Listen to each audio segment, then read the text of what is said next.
So hello guys, welcome to my YouTube channel conquer SSC. आज हम बात करने जा रहे हैं how I scored 50 out of 50 in maths in CGL pre 2025। So आप लोग देख सकते हैं this is my raw score 151.5 and normal score लगभग मेरा रहा था 156 के लगभग। सो आप सब इसमें देख सकते हैं जो मेरा मैक्सिमम स्कोर रहा है वो मैथ्स के अंदर 50 आउट ऑफ 50 रहा है। सो मैथ्स का हम सब लोग जानते हैं कि सीजीएल के अंदर मैथ्स कितना इंपॉर्टेंट रोल प्ले करता है, और सेक्शनल टाइमिंग आने के बाद तो मैथ्स का और भी इंपॉर्टेंट रोल हो गया आपकी सिलेक्शन के अंदर। सो इस वीडियो के अंदर हम बात करेंगे क्या कुछ मिस्टेक्स एक एस्पिरेंट करता है और क्या कुछ मतलब टिप्स एंड ट्रिक्स हैं जो जिसने मुझे हेल्प की एक अच्छा स्कोर लाने के लिए। ठीक है, so let's begin. So first of all, what are the common mistakes that an aspirant make. सबसे पहले कॉमन मिस्टेक की बात आ जाती है सिलेबस कंप्लीट। सो मोस्टली हम लोग क्या देखते हैं कि जो भी बच्चा लैग कर रहा है, जिसके 30 मार्क्स आ रहे, आफ्टर 50 35 आ रहे, मैक्सिमम क्या दिक्कत रहती है कि सिलेबस नहीं कंप्लीट होता है। सबसे पहला इंपॉर्टेंट बात है सिलेबस कंप्लीट करना। हमें लगता है कि हमारा सिलेबस कंप्लीट हो गया है, लेकिन एक्चुअल सिलेबस कंप्लीट है जब आप एक चैप्टर को थॉरोली पढ़ोगे, उसके बाद में उसके मिनिमम 200 से 300 क्वेश्चन मिनिमम आप प्रैक्टिस करोगे पीवाईक्यू क्वेश्चंस, एंड उसके बाद भी आपको बहुत बार दिक्कत आएगी, लेकिन आपको थॉरोली रिवीजन करके वो सिलेबस कंप्लीट करना होगा। ये सबसे पहली मिस्टेक एक एस्पिरेंट करता है कि उसका सिलेबस नहीं कंप्लीट होता है। ये मिस्टेक्स मैंने भी अपने पहले अर्ली ईयर्स में करी, पहले एक 6-7 महीने के अंदर, कि सिलेबस नहीं कंप्लीट हुआ हो, कभी कोई एग्ज़ाम आ गया तो उसके ओरिएंटेड पढ़ लिया, बेस्ट 500 क्वेश्चंस लगा लिए। पर हमें ये मिस्टेक नहीं करनी है। फर्स्ट ऑफ ऑल जो सबसे इंपॉर्टेंट चीज़ करनी है वो कि हम कोई भी एक, आप यूट्यूब से कर रहे हो चाहे आप कोई भी टीचर का कोर्स लेके कर रहे हो, लेकिन हमें सबसे पहले सिलेबस को थोरोली कंप्लीट करना है। ठीक है, उसके बाद सेकेंड जो मिस्टेक करते हैं वो है टीचर। एसएससी की फील्ड में आपको पता है कि अलग अलग टीचर अलग अलग तरीके से पढ़ाते हैं, और आजकल तो नई नई कंट्रोवर्सीज़ या कुछ ना कुछ चलता रहता है। तो बच्चे आजकल क्या उस चीज़ों से इन्फ्लुएंस होके कि कभी किसी टीचर पे मूव कर गए, कभी किसी पे मूव कर गए, कभी कोई चीज़ किसी से पढ़ ली, कोई इंस्टाग्राम पे कोई फेमस हो गया तो उससे पढ़ लिया। हमें ये मिस्टेक्स नहीं करनी है।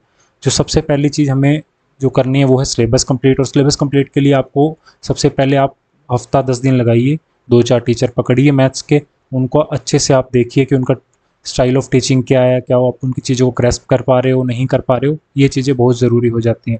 ठीक है, उसके बाद अगर आपको लगता है कि हाँ भी ये टीचर मुझे सही लगा, अगर आप मेरे से पूछेंगे कि मैंने किस टीचर से मेनली सिलेबस कंप्लीट किया, तो मैं आपको 2 टीचर रिकमेंड करूँगा। पहले हैं भूटेश सर, और सेकंड है मैथ्स मैनिया के अभिषेक सर, जो कि काफ़ी अच्छा और शॉर्ट और क्रिस्प तरीके से आजकल सिलेबस को कंप्लीट करवा रहे हैं। मैंने इन दोनों सर से काफ़ी अच्छे से सिलेबस कंप्लीट किया, उसके बाद प्रैक्टिस करी। ठीक है, और तो थर्ड पॉइंट आ जाता है जो मिस्टेक करते हैं बच्चे, या मैंने जो मिस्टेक करी वो स्टार्टिंग में क्या होता है कि हमें लगता है कि कॉन्सेप्ट ही सब कुछ है।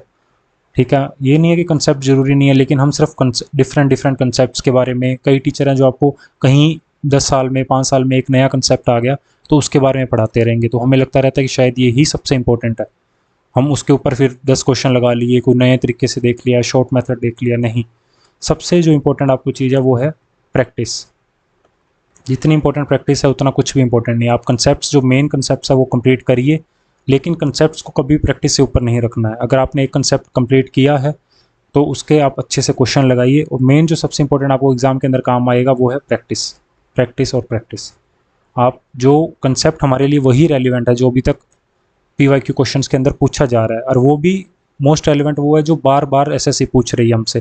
चाहे कोई भी आ रहा है, टीसीएस कंडक्ट कर रहा है, एजुकेटिव कंडक्ट कर रही है, लेकिन आप देखेंगे पैटर्न घूम घुमा के वही क्वेश्चंस रहते हैं, वही सब रहता है। लेकिन हम 1-2 क्वेश्चंस जो आउट ऑफ सिलेबस आ जाए मान लो, या थोड़े कॉन्टेक्स्ट के बाहर आ गए, सबको मुश्किल लगे, हम उन क्वेश्चंस के पीछे भागते हैं। लेकिन हमें देखना है कि हमें 25 में से मैक्स अटैम्प्ट करने हैं।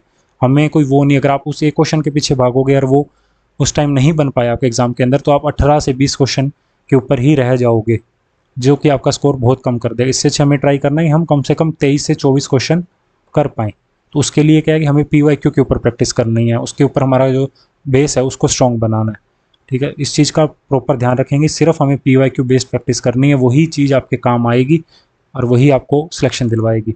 उसके बाद में फोर्थ पॉइंट आ जाता है नोट्स मेकिंग। मेनली क्या है कि अगर हम देखें कि आजकल कुछ टीचर्स भी नोट्स प्रोवाइड कर रहे हैं, लेकिन मेरा ये मानना है कि मिनिमम अगर फुल नोट्स नहीं तो मिनिमम आपके शॉर्ट नोट्स तो आपके पास ज़रूर होने चाहिए। लाइक मैंने जब अपनी तैयारी के अंदर मैंने लगभग 10 से 12 पेज के शॉर्ट नोट्स बनाए थे, और आते आते लास्ट टाइम तक जब मैंने मेंस दिया तो वो मुश्किल से 10 से 12 पेजेस के अंदर जो इतना सारा मैंने कंटेंट इकट्ठा किया था वो मैं 10 से 15 मिनट के अंदर रिवाइज़ कर पा रहा था, जो कि लगभग 50 to 60% मेरा सिलेबस को एकदम गो थ्रू हो जाता था मुझसे। तो आप कम से कम अपने शॉर्ट नोट्स तो ज़रूर बनाइए। शॉर्ट नोट्स आपको जब लास्ट टाइम पे आपको रिवीजन करनी होगी, कोई एक छोटा कंसेप्ट होगा जो आप भूल रहे होंगे, तब आपको बहुत हेल्प करेंगे। तो इस चीज़ को ज़रूर ध्यान रखना है कि हमें शॉर्ट नोट्स तो ज़रूर बनाने ही बनाने हैं। तो ये कुछ गलतियाँ हैं जो बच्चे करते हैं, मैंने भी की थी, लेकिन हमें इन चीज़ों की तरफ भटकना नहीं है, अपनी सिलेक्शन की तरफ ध्यान देना है। सो नेक्स्ट थिंग है कुछ टिप्स जो मैं आपको देना चाहूँगा, जो मैंने फॉलो करी, जो मेरे सिलेक्शन में मुझे काम आई, जिसने मेरे मैथ्स में अच्छे स्कोर लाए। सो इसके बारे में अगर हम बात करेंगे तो सबसे पहली टिप्स आ जाती है 50+10/5 रूल। ये रूल क्या है? देखिए, आप प्रैक्टिस करते हैं, आपने 4 से 5 चैप्टर कर लिए। हम सबको दिक्कत आती है कि जब अगला चैप्टर किया तो पिछले चैप्टर के अगर हम क्वेश्चन लगाने जाएँ या कोई क्वेश्चन सामने आ जाता है तो हम कंसेप्ट भूल जाते हैं कि क्या था। इसका सिर्फ जो मेरी तरफ मुझे लगा बेस्ट इलाज वो यही था कि 50 क्वेश्चन आप एक चैप्टर के करिए और बाकी 5 चैप्टर के आप 10-10 क्वेश्चन लगाइए जो आपने पहले कर चुके हो। अगर आप ऐसे करोगे तो आपके ये चैप्टर भी अच्छे से कवर हो रहा होगा और साथ में पिछले चैप्टर्स की भी आपकी अच्छे से रिवीजन होगी। ये बेस्ट मेथड है मैथ को आपको प्रैक्टिस करने का। जितना आप इस तरीके से प्रैक्टिस करेंगे उतना ही आपकी कमांड मैथ के ऊपर बढ़ती जाएगी और पिछले कंसेप्ट्स भी आपके नहीं भूलेंगे। और उसके बाद सेकंड पॉइंट आ जाता है revision and recall method. Revision हमें लगता है कि सिर्फ इंग्लिश हो गया, उसकी वोकैब रिवाइज कर ली, जीके के अंदर रिवीजन कर ली, वही इंपॉर्टेंट है। लेकिन मैथ के अंदर भी रिवीजन उतनी ही इंपॉर्टेंट है। जितनी आप मैथ के अंदर बार बार जाके कॉन्सेप्ट्स की रिवाइजन करेंगे, जितना आप उनको बैठ के एक पेपर के ऊपर रिकॉल करने के ट्राई करेंगे। आप कोई भी चैप्टर उठा लीजिए, परसेंटेज उठा लीजिए, ज्योमेट्री उठा लीजिए, आपको कुछ नहीं करना, आपको सिर्फ एक खाली पेज लेना है। पेज के ऊपर आपने कोई चैप्टर कंप्लीट किया, उसके बाद में आपको जितने उसके बारे में कोई कंसेप्ट्स याद आ रहे, पॉइंट्स याद आ रहे, आपको कोई पता है, कोई शॉर्ट ट्रिक्स याद आ रही, वो सब उस पेपर पे आप उतार दीजिए। आपको चाहे अगर 60% भी अगर याद था उस लेक्चर का, उस चैप्टर का, तो भी वो आपके लिए अगली बारी जब आप दोबारा लिखोगे तो वो 70% होगा, उसके बाद में वो 80% होगा। ऐसे करते करते धीरे धीरे आपको सिर्फ 5 से 7 मिनट लगा करेंगे कि आप सारे कंसेप्ट्स रिकॉल कर लिया करेंगे। और ये रिकॉल मेथड ही मुझे काम आया जब मैंने मेंस दिया, जब मैंने प्री दिया, जब आपको वहाँ क्वेश्चन आपको ऐसा लगता है कि यार ये क्वेश्चन कौन सा है। आपको जो एक आपने कई बार टॉपर्स का देखा होगा कि वो पहली बार क्वेश्चन देखते ही समझ जाते हैं कि हाँ ये वाला कंसेप्ट है, वो इसी ही मेथड से आप कर पाओगे। क्योंकि जब आप रिकॉल किया होगा आपने बार बार, तो आप पहली बार क्वेश्चन देखोगे आपको आपकी, तब वो रिकॉल मेथड आपके काम आएगा, दिमाग आपका काम करेगा और आपको वो क्वेश्चन याद आ जाएगा कि हाँ ये क्वेश्चन ऐसे था और इसका सॉल्यूशन ऐसे होगा।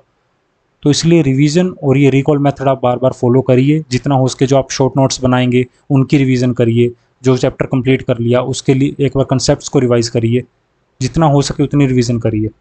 और तीसरी जो मैं टिप देना चाहूँगा वो ये है कि कुछ बच्चे और कुछ टीचर्स भी कि टायर 1 और टायर 2 को एक काफ़ी डिफरेंट वे में लेके चलते हैं कि टायर 1 की तैयारी अलग है, टायर 2 की तैयारी अलग है।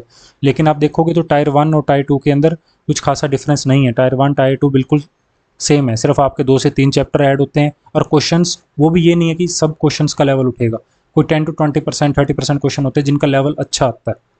तो हमें, अगर जो बच्चा टायर 1 के अंदर अच्छे से तैयारी कर रहा है, वही तैयारी उसको टायर 2 के अंदर भी काम आने वाली है। और जिसकी टायर 1 के अंदर अच्छी तैयारी है वही टायर 2 में अच्छा स्कोर कर पाएगा, वही 85 आउट ऑफ 90, 86 आउट ऑफ 90 या 90 आउट ऑफ 90 ला पाएगा। तो कभी भी ये नहीं सोच के चलना कि टायर 1 में हम ठीक है नॉर्मल क्वेश्चन से कर लेते हैं या कुछ ठीक ठीक क्वेश्चन लगा लेते हैं, कि टायर 2 लेवल के नहीं करने।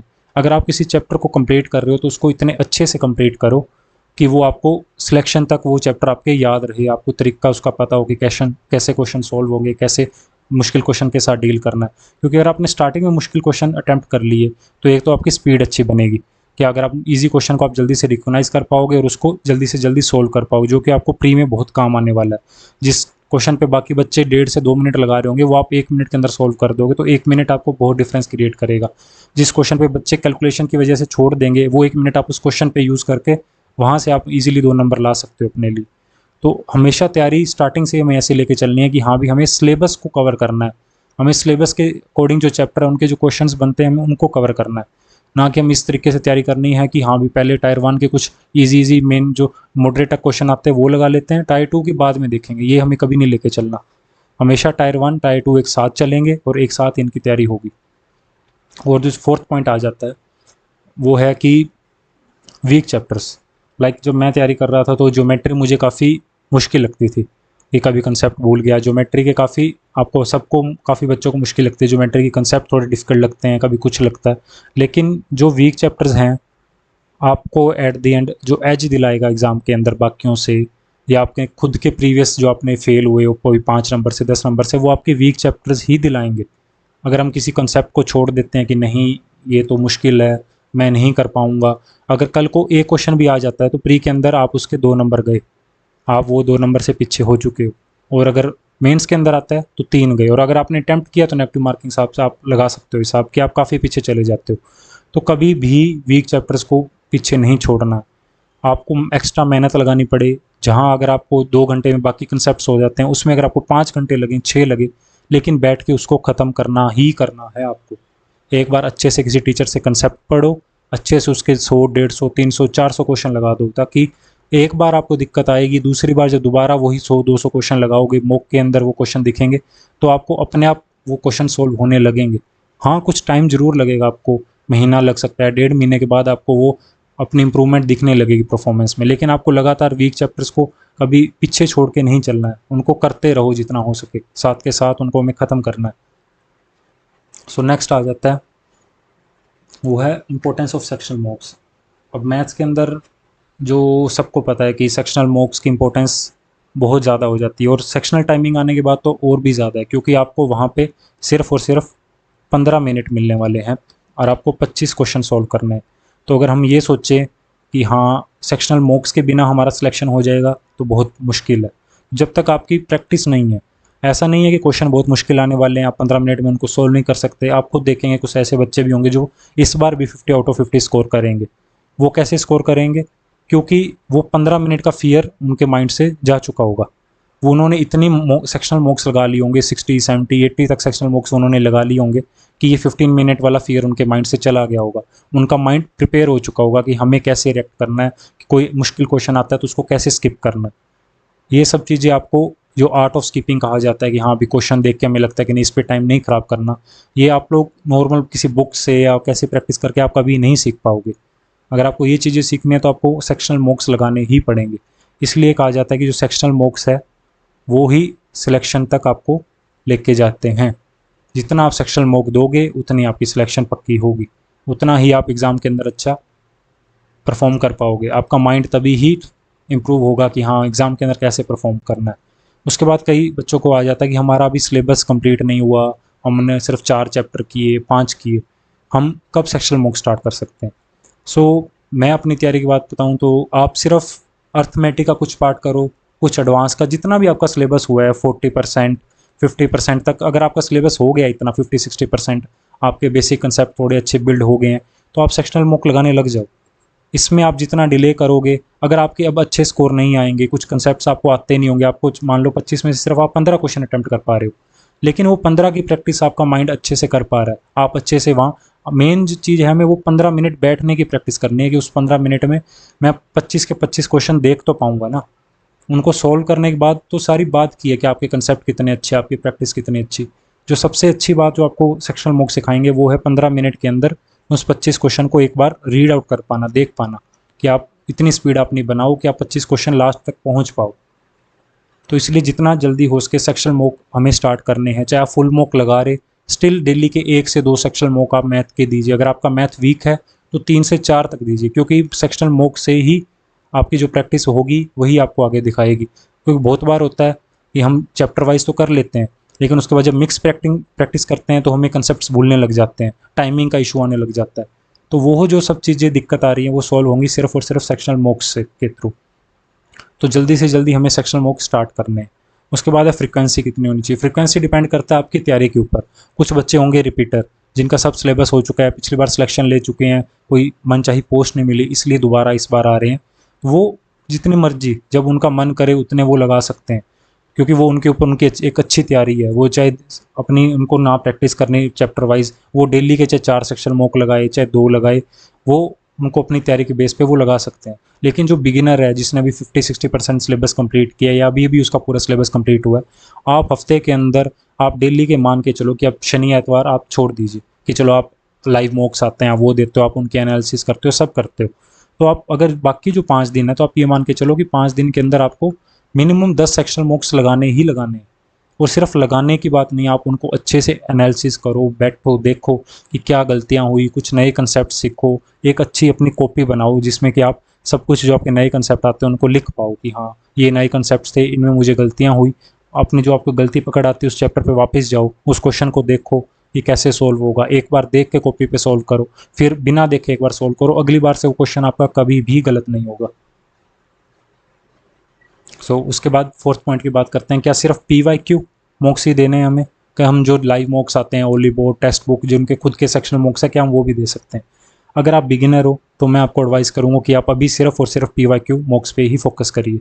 जब आपके PYQ मॉक्स के अंदर आप 40 प्लस स्कोर करने लग गए, या 35 40 प्लस 45 तक आपका स्कोर अच्छा खासा जा रहा है रेगुलरली मॉक्स के अंदर, तो आप जैसे 5 दिन के 10 मॉक लगाने आपने, 5 दिन के आप 10 मॉक लगाओगे, उनमें से आप 8 मॉक PYQ, 2 मॉक दूसरे भी लगा सकते हो कि एक प्रैक्टिस हो जाएगी, पंडित्स के कोई मॉक लगा ली ताकि आपको अगर थोड़ी मुश्किल मॉक्स भी आ जाए, कोई अगर आपकी टफ शिफ्ट आ जाए तो आपको हैंडल करना आता हो अभी। लेकिन जो सबसे इंपॉर्टेंट वो हमेशा SSC में रहा है वो है PYQ। जितना आप PYQ पे फोकस करोगे उतना ही आपको सिलेक्शन के पास जाओगे। उसके बाद फिफ्थ पॉइंट आ जाता है, सॉरी, स्कोर के बारे में। क्या स्कोर मैटर करता है? क्या देखा है मैंने, जिस स्टार्टिंग में मैं भी जब तैयारी करता था, क्योंकि सेक्शनल मॉक्स में स्कोर नहीं आ पाता स्टार्टिंग में, क्योंकि आपका सिलेबस अच्छे से कंप्लीट नहीं है, आपको सेक्शनल मॉक देने का तरीका नहीं पता, ऑटो स्कीपिंग नहीं पता, किसी क्वेश्चन पे 4-4 5-5 मिनट हम खराब कर देते हैं। तो तब हमारा स्कोर क्या रहता है, कभी 25 आएगा, कभी 30 आएगा, तो हम डीमोरलाइज हो जाते हैं। हम कहते हैं कि नहीं, स्कोर नहीं आ रहा है, तो हम सेक्शनल मॉक लगाना बंद कर देते हैं, या कुछ किसी की और स्ट्रैटेजी देख ली, टिप्स देख ली। सेक्शनल मॉक मैं आज आपको बता रहा, सेक्शनल मॉक्स कभी भी आपका स्कोर के लिए नहीं होना चाहिए, स्कोर के लिए नहीं होना चाहिए आपका सेक्शनल मॉक। सेक्शनल मॉक सिर्फ और सिर्फ आपका प्रैक्टिस, और आपकी प्रैक्टिस भी किस चीज़ की, कि हमें एग्ज़ाम में हमारा माइंड कैसे बिहेव करेगा उसको हमें रेडी करना उस चीज़ के लिए। स्कोर अगर आप लगातार 2 महीने लगातार आप, मैं आपको आज कह रहा, आप लगातार 40 मॉक लगा लीजिए, उसके बाद अगर आपका स्कोर आज 25 आ रहा होगा तो वो 40 प्लस जरूर आएगा ही आएगा। तो स्कोर के ऊपर ध्यान नहीं देना, हमें सिर्फ ये देना है कि हम कितनी अच्छे से मॉक लगा पा रहे, हमारा आउट ऑफ स्किपिंग कर पा रहे, माइंड हमारा कैसे बिहेव कर रहा, हम प्रेशर में तो नहीं आ रहे, हमें ये सब चीज़ें देखनी है। ये चीज़ें आपको ज़रूर हेल्प करेंगी। बाकी अगर आपको वीडियो अच्छी लगी हो तो डू शेयर एंड लाइक। आपको आगे ही ऐसी ऐसी वीडियोज़ मिलती रहेंगी। नेक्स्ट वीडियो का थोड़ा सा कंसेप्ट मैं आज को आपको बता देता हूँ। लाइक आप इसमें यहाँ देख सकते हो कि मेरे इंग्लिश के अंदर सिर्फ 35 मार्क्स आए थे प्री के अंदर। 35 से मैं मेंस के अंदर 135 तक कैसे पहुँचा, क्या जो चीज़ें थी मैंने जो 2 महीने के अंदर चेंज करी, जिसने मेरी इंग्लिश को इतना इम्प्रूव किया कि मैं 135 आउट ऑफ 135 ला पाया, इस बारे में हम अगली वीडियो के अंदर डिस्कस करेंगे। आई होप कि आपको ये वीडियो अच्छी लगी हो। So please like share and subscribe. Thank you.